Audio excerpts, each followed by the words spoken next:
studying abroad is not the same as before. Just a few years ago, you could land in any country, US, UK, Canada, Australia, New Zealand, whichever destination was your preferred one, you could land there, you could complete your education there, get a good job, start your life, and everything just sounds like a fairy tale today. It has become super competitive.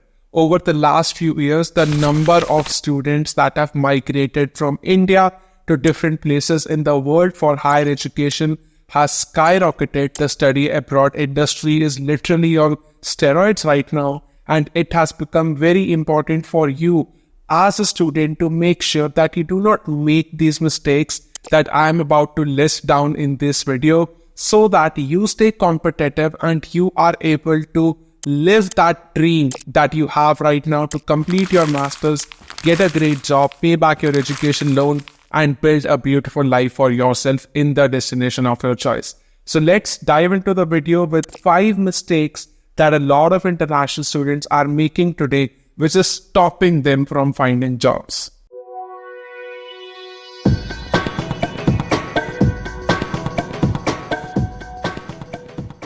In the list of 5 mistakes, the very first mistake is not networking enough. I cannot stress enough about the importance of networking.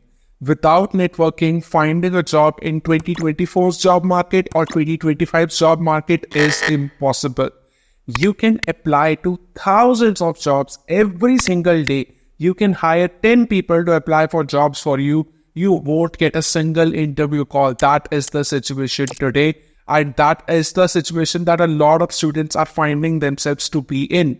They have studied at top universities in the UK, Ireland, US, Canada, whichever destination, and they are struggling to even find interview calls. Guys, the reason behind that is that in many cases, your resume is not even reaching the eyes of the hiring manager.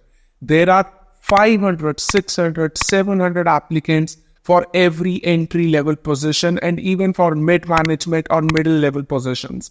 It is your job that you network enough, which can help you in getting some referrals, and at the same time, you have someone who can vouch for you, who can go to the hiring manager for you and tell them that yes, you should consider this person's application.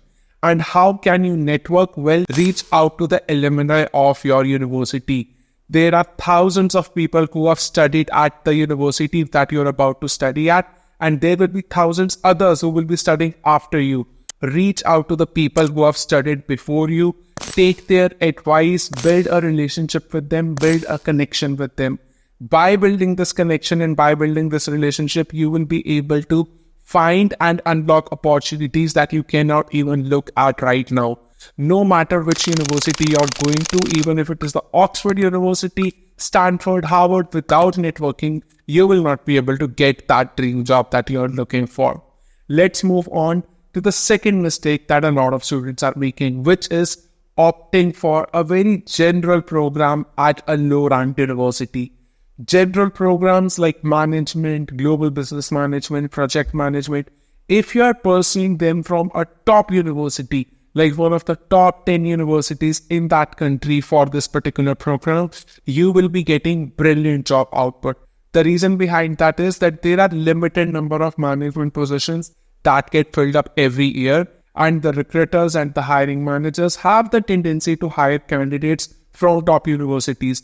If you are attending a low-ranked university for management, global business management, international business management, I wish you all the best in finding even a single job. It is really, really, really tough. And I can tell this to you today after going through the profiles of thousands of candidates and after talking to hundreds of candidates who are currently pursuing their master's degree abroad. The third mistake that a lot of students make is they miss out on the deadlines for entry-level positions. See guys, most of you are freshers, and even if you have 2 to 3 years of work experience in India, I would still consider you to be a fresher. So you will be applying for entry-level roles.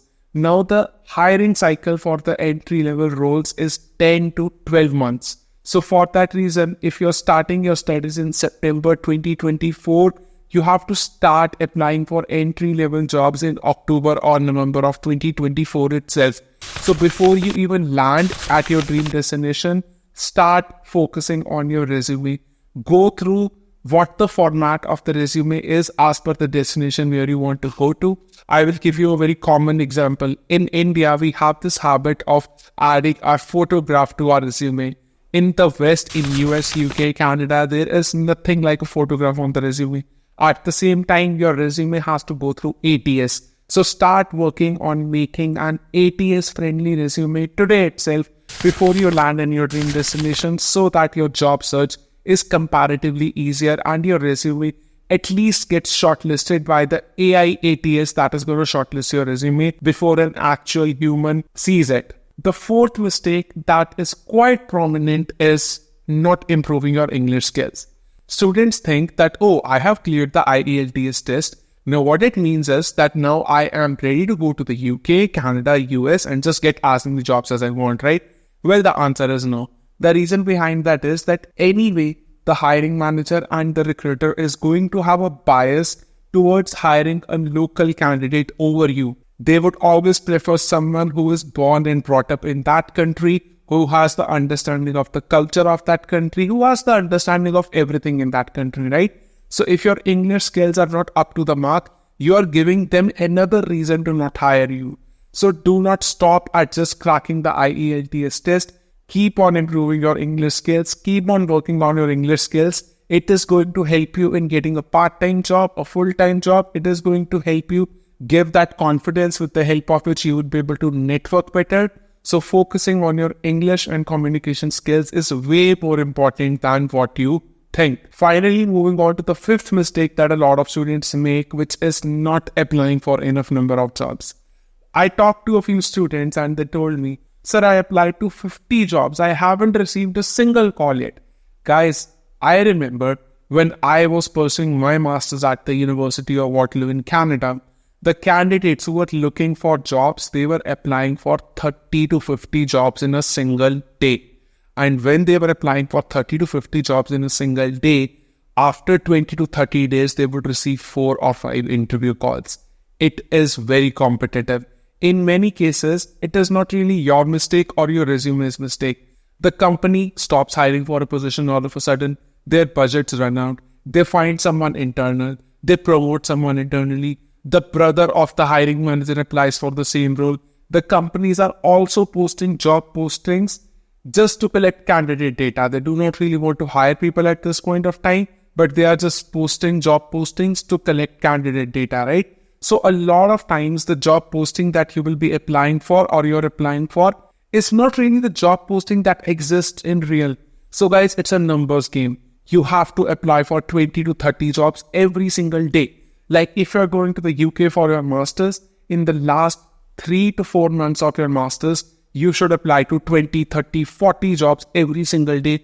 This is the only way you will be able to get some interview calls. So all in all, this is a very important message. Watch this video again on 2x so that everything that I have just mentioned stays in your head permanently. Keep grinding, keep hustling, and I can tell you that you can make your study abroad journey beautiful as well. Thank you very much. Follow SharpChat for more advice like this. And if you want to book a consultation with me, then go on my website, book a consultation. And if you want to work on your applications with me and want holistic career guidance on which university should you apply to, you want your applications to be handled professionally, and after that you want support and guidance on how you can score your dream job in your dream destination, then you should definitely book a consultation. Let's work on your case together. Thank you so much and follow SharpChat for more advice.